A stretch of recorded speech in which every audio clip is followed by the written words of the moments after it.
Hello friends, welcome back to my channel fast Padhai. I hope आप सब लोग बहुत अच्छे होंगे और अच्छे से पढ़ रहे होंगे। जो हम लोग कवर कर रहे थे, the most important topic of class 11 that was organic chemistry, और ये उसका पार्ट 16 है। पिछले पार्ट्स में मैंने आईयूपीएसी और आइसोमेरिज्म और उसके क्वेश्चंस करवा दिए थे, तो आप चाहें तो जाके देख सकते हैं। इस पार्ट यानी कि पार्ट 16 में हम कवर करेंगे कुछ इंपॉर्टेंट और अच्छे टॉपिक। वो क्या है? सबसे पहला है रिएक्शन मैकेनिज्म, फर्दर है अटैकिंग रिएजेंट और फिजन ऑफ कोवेलेंट बॉन्ड। आप अगर पढ़ चुके होंगे इन टॉपिक्स को तो ये क्लियर नहीं होगा कि अटैकिंग रिएजेंट और रिएक्शन मैकेनिज्म तो था ही नहीं, हमने तो पढ़ा ही नहीं। ऐसा नहीं है। रिएक्शन मैकेनिज्म में हम इसमें पढ़ेंगे कि जो ऑर्गेनिक मॉलिक्यूल है वो कैसे अपना रिएक्ट करके डिफरेंट चीज़ें बनाता है, और अटैकिंग रिएजेंट में हम पढ़ेंगे कि कौन कौन सी चीज़ें रिएक्ट करती हैं। उसमें जो टॉपिक्स आते हैं वो है आपके इलेक्ट्रोफाइल और न्यूक्लियोफाइल। ये क्या है ये तो हम पढ़ेंगे। फर्दर हम पढ़ेंगे fission of covalent bond. Fission मतलब टूटना, कोवेलेंट बॉन्ड के टूटने से क्या क्या बनता है। तो इसमें दो प्रोसेस आएंगे, होमोलिटिक फिजन और हेटेरोलिटिक फिजन। तो ये कुछ टॉपिक्स हैं जो आज हम कवर करने वाले हैं। तो चलिए डायरेक्ट शुरू करते हैं। तो जो सबसे पहला टॉपिक है वो है क्या? Reaction mechanism. ये जो टॉपिक है, यहां से जो टॉपिक हम पढ़ने वाले हैं, रिएक्शन मैकेनिज्म और टाइप्स ऑफ अटैकिंग रिएजेंट, ये इंपॉर्टेंट है क्योंकि आगे जब भी रिएक्शन होंगे, जितने भी 12th क्लास में जो रिएक्शन पढ़ेंगे उसका एक बेस यहां से क्रिएट हो जाता है, तो इसको ध्यान से पढ़ेंगे। तो चलिए पढ़ते हैं होता क्या है रिएक्शन मैकेनिज्म। तो एक सबसे बेसिक पहले तो डेफिनेशन पढ़ लेते हैं, फिर उसके बाद समझेंगे कि होता क्या है। तो डेफिनेशन क्या बोलती है रिएक्शन मैकेनिज्म की? A sequential step describing electron movement during bond cleavage और bond formation and rate of transformation from reactant to product is known as what? Reaction mechanism. अब ये क्या बोल रहा है? बेसिकली यहाँ पे हम बात कर रहे हैं कि ऐसे स्टेप जिसमें हमें इलेक्ट्रॉन मूवमेंट देखने को मिले जब बॉन्ड क्लीवेज यानी कि बॉन्ड टूटे या बॉन्ड फॉर्म हो, and rate of transformation from reactant to product, उस चीज को ही हम क्या कहते हैं कि रिएक्शन मैकेनिज्म। बेसिकली हम यहाँ पे बात कर रहे हैं कि इलेक्ट्रॉन का जो मूवमेंट है, क्या यहाँ पे इलेक्ट्रॉन गेन हुआ है या इलेक्ट्रॉन लॉस हुआ है जब बॉन्ड फॉर्म हो रहा था या बॉन्ड टूट रहा था, और कितना part of reactant is transform to the product. बस वही होता है रिएक्शन मैकेनिज्म, और वही चीज हम उसके अंदर पढ़ते हैं। तो यहां तक एक बेसिक चीज क्लियर होगी। Suppose A plus B gives C, तो यहां पे जो A है इसे हम कहते हैं सबस्ट्रेट, या बोल सकते हो रिएक्टेंट,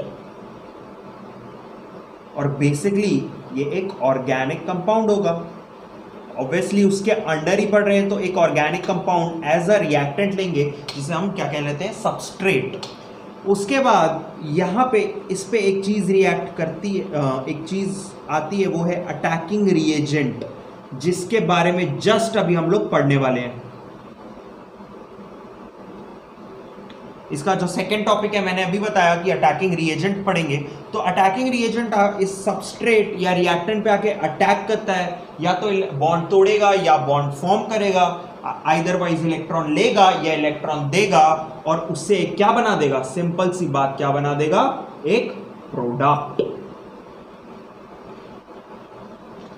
तो ये है।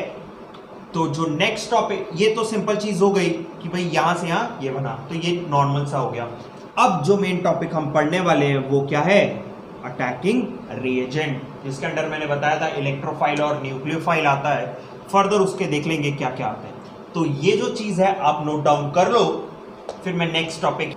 तो चलिए अब आते हैं हमारे मोस्ट इंपॉर्टेंट टॉपिक, वो है क्या आपके पास? Types of attacking reagent. तो टाइप्स ऑफ अटैकिंग रिएजेंट अभी मैंने बताया वो क्या होता है? एक सबस्ट्रेट या रिएक्टेंट ऑर्गेनिक कंपाउंड पे अटैकिंग रिएजेंट रिएक्ट करके, अटैक करके एक प्रोडक्ट बनाता है। तो अटैकिंग रिएजेंट फिर क्या होगा? तो ये दो प्रकार के होते हैं, इलेक्ट्रोफाइल या न्यूक्लियोफाइल, और इलेक्ट्रोफाइल में फर्दर आता है ये पॉजिटिव इलेक्ट्रोफाइल या न्यूट्रल, और न्यूक्लियोफाइल में आएगा नेगेटिव न्यूक्लियोफाइल और न्यूट्रल न्यूक्लियोफाइल। तो ये ऐसा मैंने चार्ट बना दिया है ताकि आसानी हो समझने में। तो ये आप चाहे तो नोट डाउन कर लीजिए, फिर हम एक वन बाय वन आगे बढ़ते हैं। तो चलिए मैं मिटा रहा हूं। तो सबसे पहला जो टाइप ऑफ अटैकिंग रिएजेंट में हमने क्या पढ़ा, हमने पढ़ा भाई क्या, इलेक्ट्रोफाइल। अब सबसे पहले समझते हैं ये भाई ये किस टाइप की स्पीशी, क्या है ये इलेक्ट्रोफाइल। तो पहले इसके वर्ड से निकाल लेते हैं। इलेक्ट्रो या इलेक्ट्रॉन बेसिकली इलेक्ट्रॉन को रिप्रेजेंट करेगा, और फाइल बेसिकली मींस लव। हम बचपन से पढ़ते आ रहे हैं कुछ कुछ चीजें, जैसे फाइल मतलब लव, फोबिया मतलब फियर। तो इलेक्ट्रोफाइल मतलब इलेक्ट्रॉन को लव करने वाला कंपाउंड, मॉलिक्यूल या स्पीशी क्या कहलाएगा, इलेक्ट्रोफाइल। तो पहले लिख लेते हैं इलेक्ट्रॉन लविंग स्पीशी। तो भाई क्या हो गया इलेक्ट्रोफाइल, ऐसे स्पीशी जो इलेक्ट्रॉन को लव करे उसे हम क्या कहेंगे, इलेक्ट्रोफाइल। अब इसका क्या मतलब है इलेक्ट्रॉन लविंग, मतलब ये कि उसे इलेक्ट्रॉन चाहिए, उस इलेक्ट्रॉन को लव कर रहे हैं यानी कि उसे इलेक्ट्रॉन चाहिए और उसके पास इलेक्ट्रॉन की कमी है। जैसे किड्स होते हैं, बच्चे होते हैं, बच्चों को क्या चाहिए होता है, चॉकलेट, तो वो चॉकलेट लविंग स्पीशी हो गए। उनके पास चॉकलेट नहीं है, उनको चॉकलेट चाहिए, इसलिए वो चॉकलेट लविंग। ऐसे इलेक्ट्रोफाइल क्या हो गया, ये इलेक्ट्रॉन लविंग है, इनके पास इलेक्ट्रॉन कम है और इन्हें इलेक्ट्रॉन चाहिए। तो 2 पॉइंट आए, ये इलेक्ट्रॉन लविंग स्पीशी है, खुद ये इलेक्ट्रॉन डेफिशिएंट है, एटम या स्पीशी है, और तीसरा react with electron rich substrate। इसका क्या मतलब, ये कहां से आया भाई, अभी मैंने बताया कि इलेक्ट्रॉन डेफिशिएंट है, ये तो समझ में आ गया।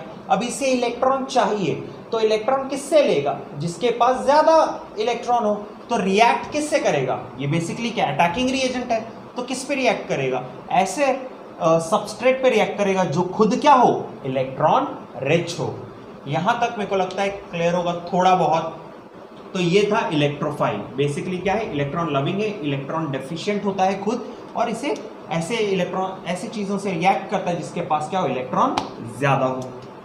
अब अभी मैंने बताया इसमें जो पहला आता है वो है क्या, positive electrophile.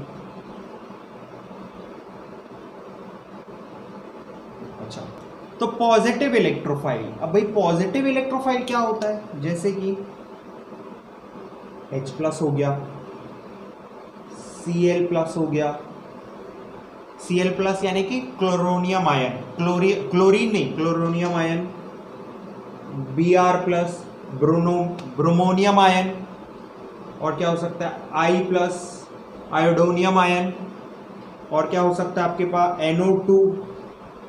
NO+ nitrosonium ion, NO2+ nitronium ion.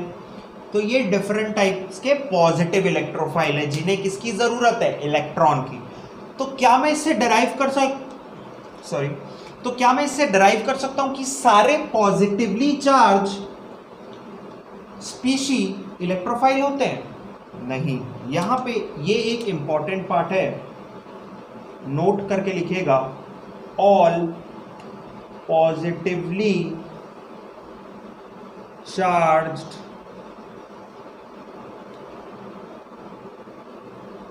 atoms are not electrophile। Positive, तो क्या सारे पॉजिटिव एटम इलेक्ट्रोफाइल है, नहीं। कैसे मतलब, तो चलिए एक एग्जांपल में जैसे अब लेते हैं Na+। हमें सबसे पहली कंडीशन क्या इलेक्ट्रॉन की, इलेक्ट्रोफाइल की, वो इलेक्ट्रॉन लविंग होना चाहिए, इलेक्ट्रॉन डेफिशिएंट खुद होना चाहिए, और react with electron rich element. इसके साथ एक और बात आ गई कि एक्सेप्ट पेयर ऑफ इलेक्ट्रॉन।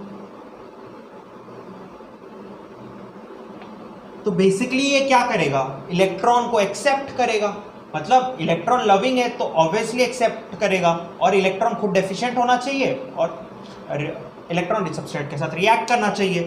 तो भाई ये इलेक्ट्रॉन लविंग तो दिख रहा है, मतलब भाई कि इसके पास नहीं है। बट Na का अगर आप देखेंगे आउटर मोस्ट शेल में एक सिंगल इलेक्ट्रॉन होता है, तो ये क्या ये एक्सेप्ट करने की कंडीशन में होता है? नहीं, ये क्या करता है, डोनेट करता है। तो क्या फिर ये पॉजिटिवली चार्ज एटम है? हाँ है। तो क्या ये इलेक्ट्रोफाइल है, इलेक्ट्रॉन लविंग है? नहीं है। तो Na+ is not an electrophile. ऐसे डिफरेंट एग्जांपल्स जैसे कि H3O+ इलेक्ट्रोफाइल नहीं है, NH4+ इलेक्ट्रोफाइल नहीं है। तो ये इंपॉर्टेंट है, हमें ये बात समझनी होगी कि हर पॉजिटिवली चार्ज एटम इलेक्ट्रोफाइल नहीं होता है। यहां तक मेरे को लगता है इलेक्ट्रोफाइल और पॉजिटिव इलेक्ट्रोफाइल थोड़ा बहुत क्लियर हो गया होगा। इस चीज़ों को आप नोट कर लीजिए और सबसे इंपॉर्टेंट ये नोट कीजिएगा, फिर मैं न्यूट्रल इलेक्ट्रोफाइल पे चलता हूँ। तो नोट डाउन कर सकते हैं। हाँ तो भाई अभी इलेक्ट्रोफाइल में हमने इलेक्ट्रोफाइल के बारे में पढ़ा, उसके बाद पढ़ा पॉजिटिव इलेक्ट्रोफाइल। अब आएंगे हम न्यूट्रल इलेक्ट्रोफाइल। तो भाई ये कौन से हो गए, कौन से एग्जाम्पल कोई दे देते हैं, जैसे कि FeCl3, AlCl3, BCl2, BBr2, SnCl4, CH3 free radical. तो भाई ये क्या है, वो क्या था, पॉजिटिव में वो पॉजिटिवली कुछ चार्ज थे। अब ये न्यूट्रल है, मतलब ये सारे न्यूट्रल है। बट BF3, बट क्या हो रहा है यहाँ पे, बट यहाँ पे फिर भी एज एन इलेक्ट्रोफाइल एक्ट कर रहे हैं। एज एन इलेक्ट्रोफाइल क्यों एक्ट कर रहे हैं, तो किसी एक को लिया जाए, जैसे BF3, F, तो भाई हमें पता है ये कितना, 1 2 3 4 5 6, तो 6 इलेक्ट्रॉन हो गए। चाहिए कितने होते हैं, 8 इलेक्ट्रॉन। तो 2 इलेक्ट्रॉन की क्या है इनके पास, कमी, यानी कि क्या है ये इलेक्ट्रॉन डेफिशिएंट, यानी कि क्या हो गए आपके पास, ये इलेक्ट्रोफाइल हो गए। तो अब जो है बेसिकली हम न्यूट्रल इलेक्ट्रोफाइल समझ सकते हैं, वो इलेक्ट्रोफाइल जिनके पास क्या हो, इनकम्प्लीट ऑक्टेट, जिनका ऑक्टेट क्या हो आपके पास, इनकम्प्लीट हो, वो सारे आपको क्या आ जाएंगे न्यूट्रल इलेक्ट्रोफाइल में। तो अगर आप ऐसे ही सबका बनाओगे तो आपको समझ में आ जाएगा कि ये सारे क्या हो गए, न्यूट्रल इलेक्ट्रोफाइल। तो इलेक्ट्रोफाइल का टॉपिक यहाँ पे खत्म होता है, मतलब जिसमें हमने पढ़ा पॉजिटिव और न्यूट्रल, इसमें इतना ही है। अच्छा, एक छोटी सी इंपॉर्टेंट बात, हमें पता है लुईस एसिड क्या होता है, आइडिया है क्या? अगर पहले पढ़ा हो तो Lewis acid electron deficient atom, Lewis acid are electron deficient atom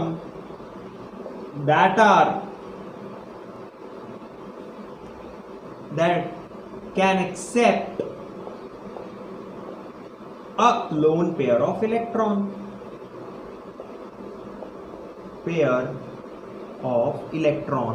अच्छा ये क्यों बताया, because electrophile behave as what, Lewis acid. कभी कभार ऐसा पूछता नहीं है, बट प्रैक्टिकल एग्जाम में वाइवा के तौर पे इस टाइप में पूछ सकते हैं। तो आप ये नोट डाउन कर लीजिए, क्या पता आगे काम आ जाए उसमें आपको।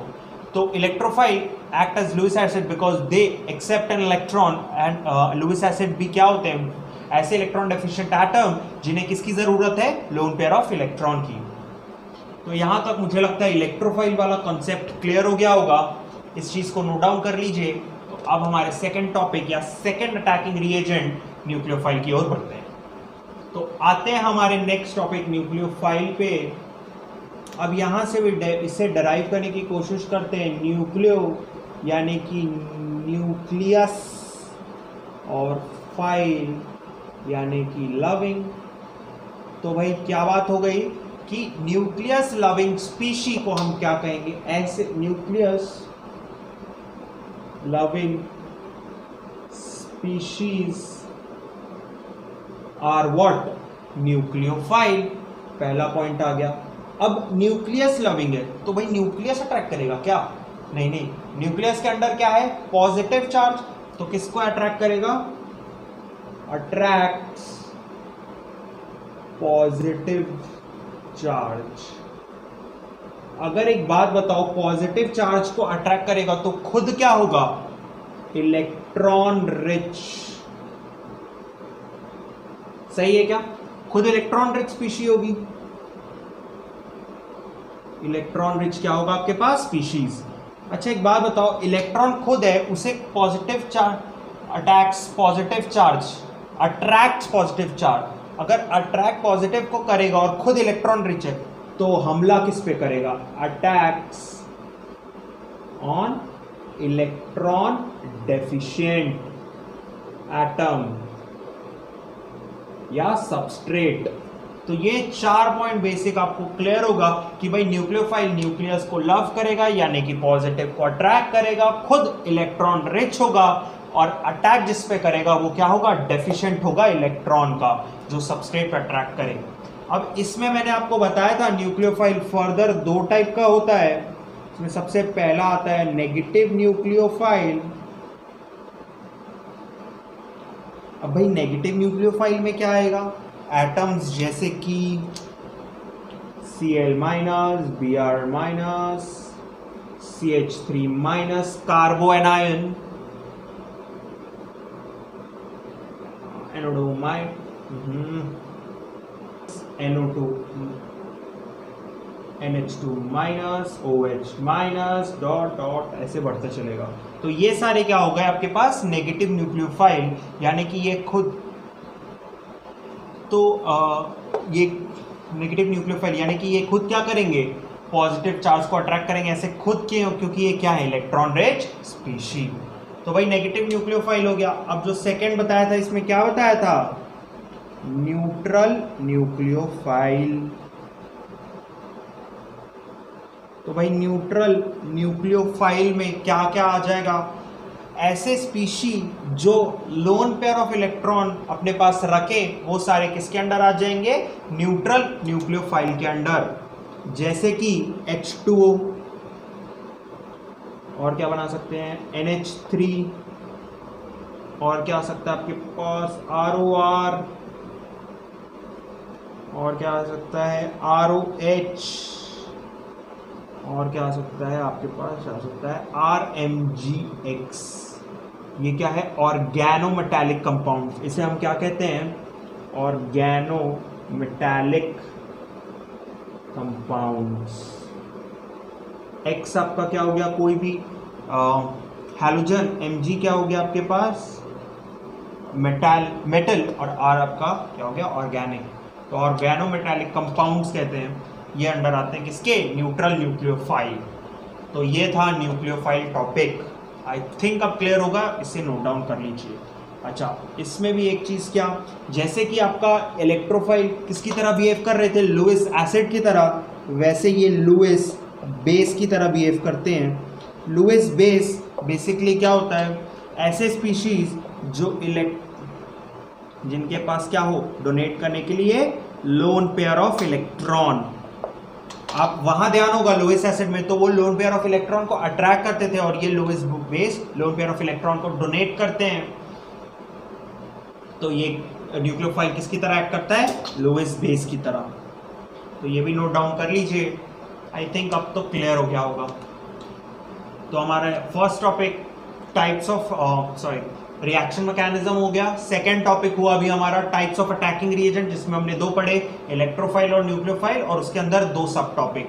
अब आते हैं हमारे third topic, that is fission.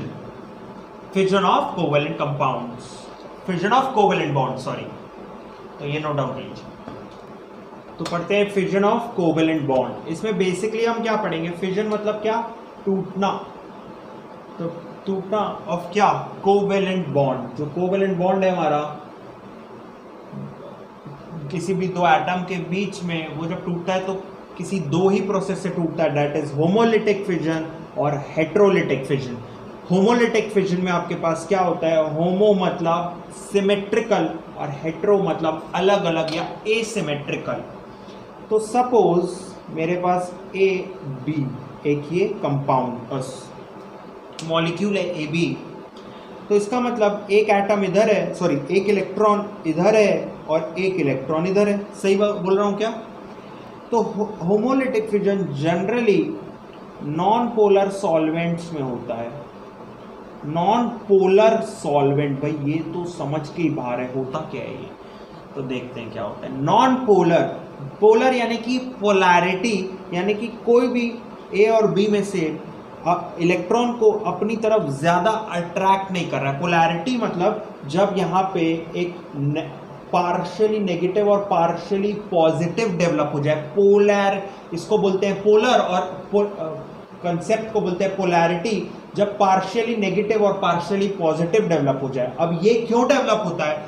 कभी कभार अगर ये, कभी कभार नहीं, अगर ये एटम इस एटम से ज्यादा इलेक्ट्रोनेगेटिव है, ये क्या होता है, ये इसको आगे बढ़ेंगे। अभी बेसिक समझ लो कि इलेक्ट्रोनेगेटिव या इलेक्ट्रॉन को खींचने की पावर ज्यादा है, तो ये थोड़ा सा इलेक्ट्रॉन कोवेलेंट बॉन्ड में जो शेयरिंग ऑफ इलेक्ट्रॉन होती है उसको थोड़ा सा अपनी तरफ खींच लेता है, तो इसके पास थोड़ा सा इलेक्ट्रॉन हल्का सा मतलब पोलैरिटी थोड़ी ज्यादा हो जाती है, इसलिए इलेक्ट्रॉन को खींच लिया और वो ये इधर खींच लिया, तो ये पार्शियली पॉजिटिव हो जाता है और ये पार्शियली थोड़ा सा नेगेटिव, पार्शियली मतलब थोड़ा सा।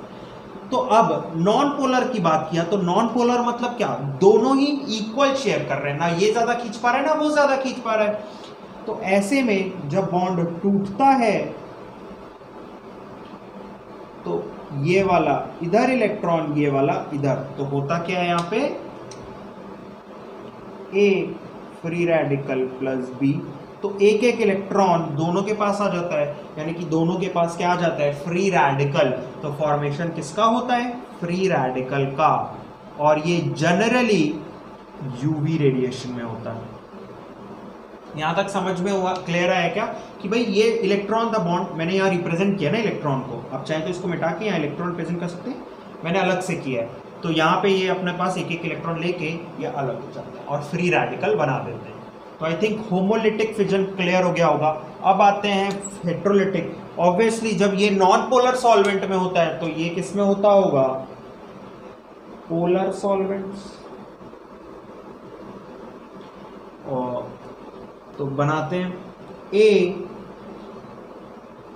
बी, तो अब क्या होगा, ये जो अपनी तरफ मैंने बताया पोलर सॉल्वेंट यानी कि पार्शियली, मान लो बी को पार्शियली नेगेटिव खींच ले रहा है अपनी तरफ इलेक्ट्रॉन, तो ये सारा इलेक्ट्रॉन इधर चला जाता है और ये कुछ ऐसा स्ट्रक्चर बनाते हैं, ये दोनों ही इलेक्ट्रॉन अपनी तरफ खींच लिया, यानी कि लोन पेयर ऑफ इलेक्ट्रॉन इसके पास आ गया और ये ऐसे टूटता है। तो ये रहता है हमारे पास हेट्रोलिटिक फिजन। आ रहा है, ये आया क्या समझ में? आई थिंक ये वाले फिजन क्लियर हो गया होगा। तो हमारे तीनों टॉपिक कौन कौन से, सबसे पहले हमने पढ़ा रिएक्शन मैकेनिज्म, दूसरा हमने पढ़ा टाइप्स ऑफ अटैकिंग रिएजेंट जिसमें हमने पढ़ा इलेक्ट्रोफाइल और न्यूक्लियोफाइल, और थर्ड हमने पढ़ा fission of covalent bond. I think clear हो गया होगा। एक छोटा सा एनसीईआरटी का क्वेश्चन है कि भाई इलेक्ट्रोफाइल और न्यूक्लियोफाइल को बताइए इसमें कौन सा है, तो वो एक कर लेते हैं और ये टॉपिक फिर यहाँ पे एंड करते हैं। तो भाई क्वेश्चन था इसमें कि एनसीईआरटी का ही क्वेश्चन है कि ये सारे एलिमेंट्स दिए हैं, इसमें आपको बताना है कि कौन सा है भाई इलेक्ट्रोफाइल और कौन सा है न्यूक्लियोफाइल। तो ये मेरे को लगता है अब तो आसानी से क्लियर हो गया होगा। तो सबसे पहले निकालते हैं भाई इलेक्ट्रोफाइल कौन सा है, इलेक्ट्रॉन लविंग। तो भाई इलेक्ट्रॉन लविंग कौन सा है, ये वाला। और कौन सा न्यूट्रल इलेक्ट्रोफाइल, अभी मैंने बताया। फिर कौन सा होगा, पॉजिटिव वाला होगा इलेक्ट्रोफाइल, ये वाला इलेक्ट्रोफाइल। तो सारे गोले वाले मैंने बताया इलेक्ट्रोफाइल, अब डैश वाले सारे क्या हैं, न्यूक्लियोफाइल। ये तो एकदम सिंपल था। अच्छा, इनके रीजंस अब आप बता पाएंगे, बिकॉज इनको इलेक्ट्रॉन की जरूरत है, इनके पास लोन पेयर ऑफ इलेक्ट्रॉन्स है, इसलिए ये न्यूक्लियोफाइल है, इसलिए ये इलेक्ट्रोफाइल्स है। तो ये तो मेरे को लगता है अब क्लियर हो गया होगा, है ना। अच्छा, ये इस टाइप के क्वेश्चंस जो है आपके किस में आते हैं, स्कूल के वीकली टेस्ट या पीरियोडिक टेस्ट जो होते हैं उसमें इस टाइप के क्वेश्चन पूछ लिए जाते हैं, जिसमें आपको बहुत सारे वो दे देगा एटम्स या और आपको बताना होगा कि भाई कौन सा इलेक्ट्रोफाइल है और कौन सा न्यूक्लियोफाइल विथ रीजंस। तो ये था का पार्ट 16 यहाँ पे ख़त्म होता है, जिसमें हमने 3 बहुत अच्छे और इम्पॉर्टेंट टॉपिक्स पढ़े। तो अगर यहाँ तक आपने वीडियो देखा है और आपको समझ में आए तो प्लीज़ यार लाइक करना ना भूलें, लाइक। और अगर आप मेरे चैनल पे नए हैं और मेरे साथ बने रहना चाहते हैं तो सब्सक्राइब बटन दबा के बेल आइकन को प्रेस कर दीजिएगा। और अगर आपको कोई भी डाउट है आगे टॉपिक्स में तो नीचे कमेंट कर सकते हैं। And that's all, thank you for watching my video.